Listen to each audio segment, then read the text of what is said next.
For far too many women, every day is living a nightmare. You're a piece of taking blows by words, backstabbing or by sheer violence. Because when you jumped over the table at me. No, because your fault. My fault. Go ahead. You go on and on saying that I'm doing all this bad and the other. Yeah, I'm very aggressive. Yeah, I'm very hurt. Yeah, I drink a lot. You're right. Absolutely. You know why? Because I do that to drown my sorrows every day. This is Michael Strong, Christina McIntosh's husband for 10 years.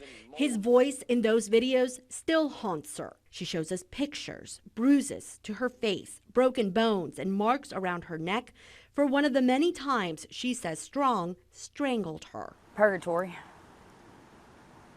And every once in a while I got to get out and go to hell. Her voice quivers when she speaks of him. Her hands start to shake. That's because she feels at risk for her life and is angry the Bail Project paid $5,000 cash for Strong's bond. They just got to be kidding me. You're a joke. The bond was set that high so he couldn't get out to kill me. The judge did that for a reason. The Bail Project, a national organization with a chapter in Louisville, believes that freedom should be free and money shouldn't determine who gets out or stays in jail. They claim they researched the person's case before posting their bond to make sure they'd be a good candidate. So I researched Strong's case. Cases, too.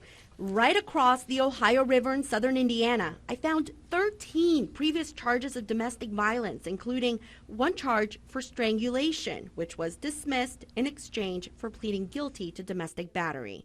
It was one of 4 domestic violence convictions.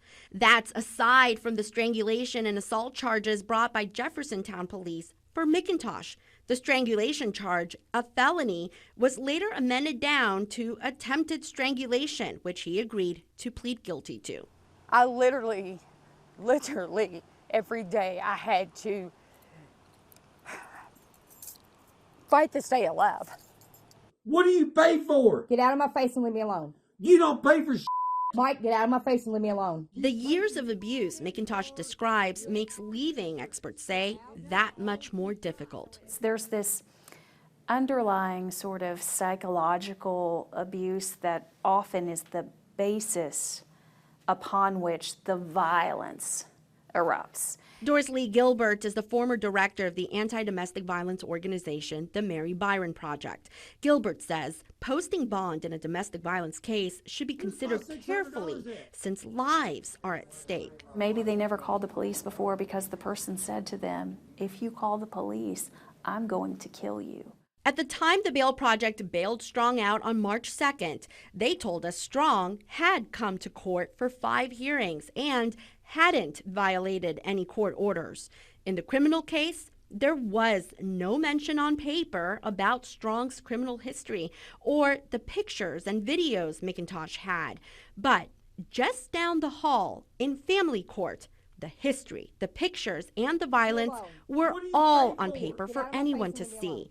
On February 5th, 1 month before the Bail Project bailed him out, the judge had issued and reissued emergency protective orders in her courtroom, something McIntosh says the Bail Project should not have only read, but considered. Take that money and give it to victims. Take all that money you brag about. Give it to the ones that need a voice. Give it to the homeless. Even through the trauma, McIntosh is fighting, unafraid to share her story, if not for her case, for the sake of the thousands of women who know exactly what her experience was like. But I'm not going to live my life in fear anymore of him. I'm going to stand up, and I want every victim out there to know that they can be a victor.